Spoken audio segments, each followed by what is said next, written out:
Okay, so we're on page 467 of your absolute value workbook and looking at a little extension of solving some absolute value equations that are a little bit more complex. So what we're going to find in these particular questions is what happens when we have multiple absolute value expressions within an equation. So we've got Jefferson and Julia who are given that absolute value equation, and Jefferson's going to solve graphically and Julia will solve algebraically. So I've taken the liberty of entering that into the calculator and sketching that all out. So we've got y1 just as before equal to the left side, y2 is equal to the right side, and we then use our calculate intersect feature and we come up with those x values that satisfy both sides. And so x is equal to -3 and 15 as our solution. So that works out really nicely when you've got nice rational or integer values for your solution. Not as great if it ends up being um, uh, irrational or let's say our square roots. So if we're looking for exact values or if you're needing to show your work algebraically. So let's take a look at what Julia's done here. So looking at this, I think, so a couple of things to go back on again. What we're let's think of them separately as individual, independent kind of absolute value functions. So that graph of 2x minus 3, if we were graphing it independently, it's going to have that x-intercept of 3 halves because you can see right here on the side 2x minus 3 equals 0, so x is equal to 3 halves. So I want you to think of it as this graph is coming like this. So this is the absolute value of 2x minus 3, and then on the other side we've got the absolute value of x plus 4, and so here we see that x plus 4 equals 0, so x is equal to -4, and that is where we end up creating our subdomains right here. So let's take a look. So we've got two different things happening. So when we are looking at the subdomain x less than -4, so that is everything to the left. You can see essentially we've got our three subdomains, everything less than -4, everything between -4 and 3 halves, and everything greater than 3 halves. So what's happening within those? Well, when x is less than -4, so in that first subdomain, I want you to look at this first graph right here. So this one is going to have a negative slope. Same thing on the blue one, the absolute value of 2x minus 3. When we come all the way over to that first subdomain, if this was all the way coming over here, you can see we've got negative slopes on both of them, which is why when I consider whether or not I want the positive or the negative, I'm going to take the negative of both of them because I want the negative slope. So essentially we're looking at -1 times 2x minus 3, which is where we get that -2x plus 3.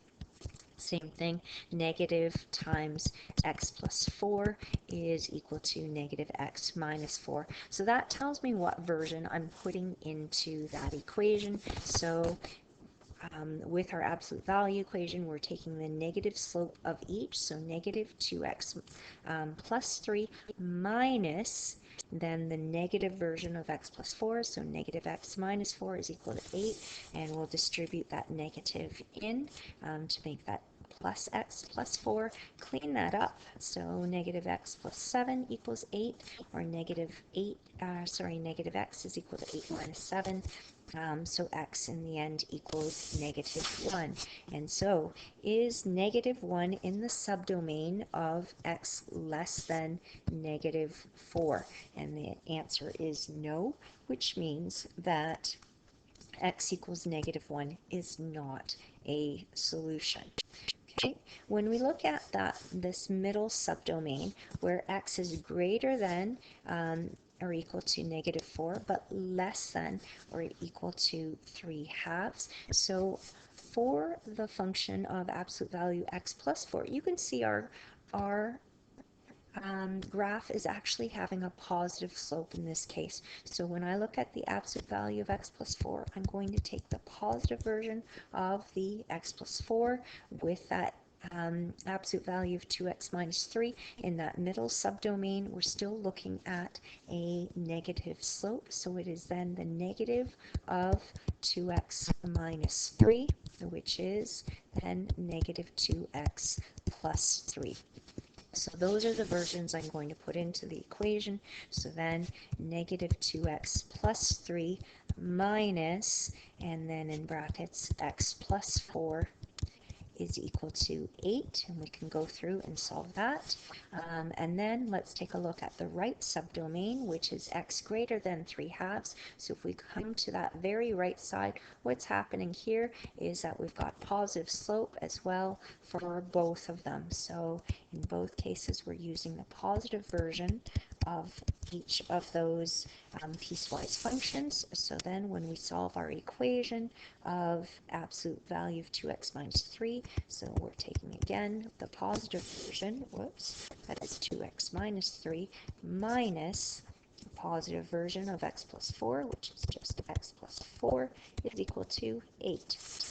And we'll solve that. So hit pause, go through, solve both of those equations, and then we'll check whether or not they're within the subdomains and therefore part of the solutions.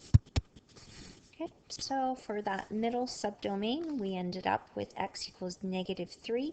Does that fit within this subdomain of x greater than or equal to -4, but less than 3/2? Yep, -3/2 fits in there. Let's take a look at this right one. Is x equals 15 greater than 3/2? That is definitely true. So yes, in both cases. So then that concludes, that matches what Jefferson found in his graph, was those two solutions of x is equal to -3 and positive 15 then. Okay, let's take a look at that next question. So we've got absolute value of x plus 4 is equal to the absolute value of x minus 2. So the first thing that we're looking for is, where do our subdomains occur, meaning where are our x-intercepts? So we're looking for, when does x plus 4 equal 0? And that of course happens when x equals -4. And then when does x minus 2 equal 0? And that is of course at x equals 2. So that's where that's why they've indicated those on the number line. So our subdomains then are everything less than -4. Also x is greater than or equal to -4, but less than or equal to 2. And also x is greater than 2. So again, I'm just going to, I like to sketch out, just have the two functions graphed for myself, just to give me a little cue as to whether or not I'm looking at a positive slope or a negative slope for each of those subdomains. So for our first subdomain, when x is less than -4, so everything to the left here, both of these graphs are going to be a negative slope. Therefore, I need the negative version of that. So negative of x plus 4, also known as negative x minus 4, and the negative version I would need also of x minus 2, so that I would get a slope of negative x and then plus 2. So that equation then, when we have absolute value of x plus 4 equal to the absolute value of x minus 2, then we're looking at negative x minus 4, because that's that negative version with a negative slope, is equal to negative x plus 2. In the middle, so For absolute value of x plus 4, that's this guy, that now we're looking at a positive slope in this case, so I can take the positive version of x plus 4, which is just itself.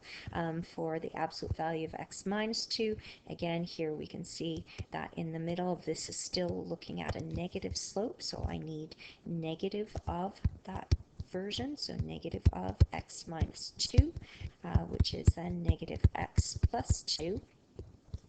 So then when we set up our equation of absolute value of x plus 4 is equal to the absolute value of x minus 2, then I'm looking at x plus 4 equals negative x plus 2. And that's the equation we'll solve there. On the right side, you can see they've already set this up for us. You can see on the rightmost side, we've got positive slopes for both of them. So we'll take the positive version within that piecewise function. So x plus 4 is just going to be x plus 4, and x minus 2, x minus 2. And so when we solve that, 4 equals negative 2, which obviously it does not. And therefore, there is no solution within that subdomain. So again, hit pause and solve those other two equations within the subdomains, and then we'll take a look at whether or not they're both solutions or perhaps just one of them is a solution.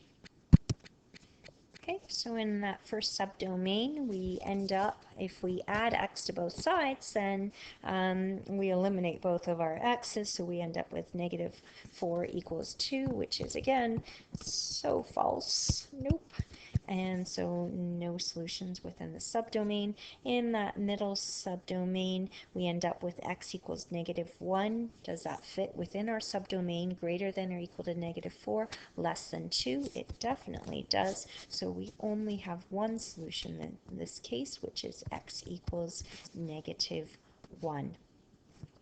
Okay, so this is kind of using that method of the subdomains. If you wanted to go back and use that other version that we had talked about, which was looking at all of the different possibilities, then this becomes a little bit more challenging. Why? Because you'd have to have positive of x plus 4 is equal to positive of x minus 2.